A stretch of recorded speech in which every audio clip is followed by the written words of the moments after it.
inaan yahay diyaarintii Master Cusmaan erayadii Dr. Maxamed codkii Dr. Maxamed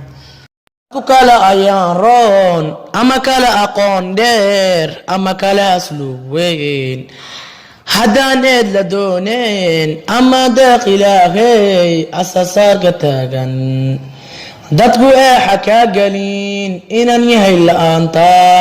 dumar lama abuureen gabdha lama amaaneen jacayl looma ooyeen jacayl dhiiga ma lagu qoray weli dhuuca ma lagu shubay